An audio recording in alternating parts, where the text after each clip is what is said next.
উচ্চশিক্ষামন্ত্রী জগন্নাথ চট্টোপাধ্যায় সাংবাদিকদের মুখোমুখি হয়ে কি বলছেন সরাসরি শোনাবো। আমিও 1-1.5 ঘন্টা রিভিউ করার পরেতে আমি এমন কোনো ক্ষেত্র দেখলাম না আজকে অফিসারেরা সব মন খুলে প্রাণ খুলে কথা বলছে। আমরা যে বলছি, আমরা যে গেছি ভোট চাইতে যখন মানুষের কাছে, যে ভয় আউট ভরসা ইন, আজকে আমি আমার দপ্তরের অফিসারদের দায়িত্ব নেওয়ার পর দেখলাম সত্যি এটা বাস্তবতা।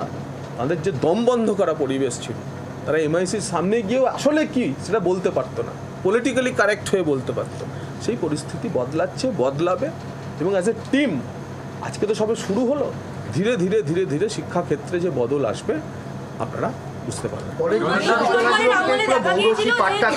গত কয়েকদিনের ঘটনা দেখা গেছে সুরেন্দ্রনাথ কলেজ থেকে শুরু করে বেশ কিছু কলেজ এবং কলকাতা বিশ্ববিদ্যালয়, যাদবপুর বিশ্ববিদ্যালয়, সেখানে বাম জামানার মধ্য মেধার চাষ থেকে তৃণমূল জমানার মেধাহীনতার দিকে যে শিক্ষা এগিয়ে গেছে তার উদাহরণ হচ্ছে কলেজে বেডরুম পাওয়া। কলেজে লাইব্রেরির বদলে, কম্পিউটার ল্যাবের বদলে আপনারা বেডরুম দেখাচ্ছেন। এই ব্যবস্থার বদলের জন্যই মানুষ ভারতীয় জনতা পার্টিকে ভোট দিয়েছে।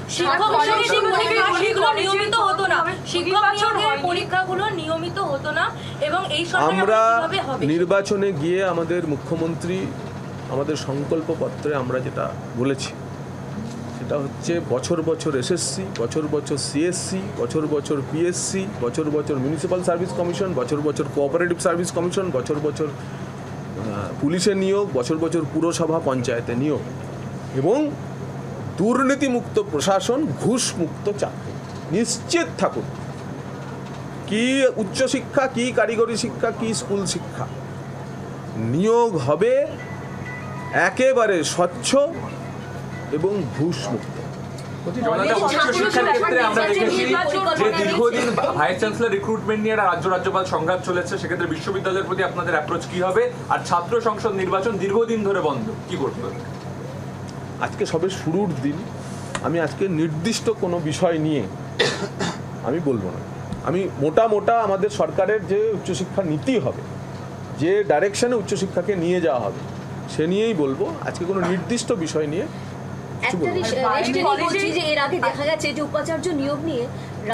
আজকে আমরা একটা মোটা প্রথম দিনের রিভিউ করেছি।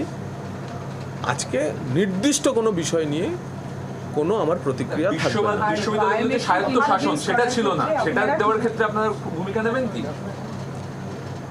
আইন বলছে সমস্ত বিশ্ববিদ্যালয়ই স্বায়ত্ত শাসিত হয়েই চলে এসেছে। যদি স্বায়ত্ত শাসন আপনার 15 বছর ধরে দেখে মনে হয় যে বিশ্ববিদ্যালয়গুলো স্বায়ত্ত শাসন ছিল না, তার অর্থ হচ্ছে এই কারণেই মানুষ পরিবর্তন করেছে। যোগ্য চাকরিহারা শিক্ষক, জগন্নাথ দা, যোগ্য চাকরিহারা শিক্ষকদের একটা বিরাট আন্দোলন আমরা দেখে এসেছি। আজকে আমরা শুধুমাত্র নির্দিষ্ট দায়িত্ব নিয়ে দপ্তরের কাজ বোঝা এই নিয়েই হয়েছে। আজকে কোনো স্পেসিফিক বিষয় নিয়ে কিছু বলবো না। বাংলার আওয়াজ, বাঙালির আবেগ, জি 24 ঘন্টা।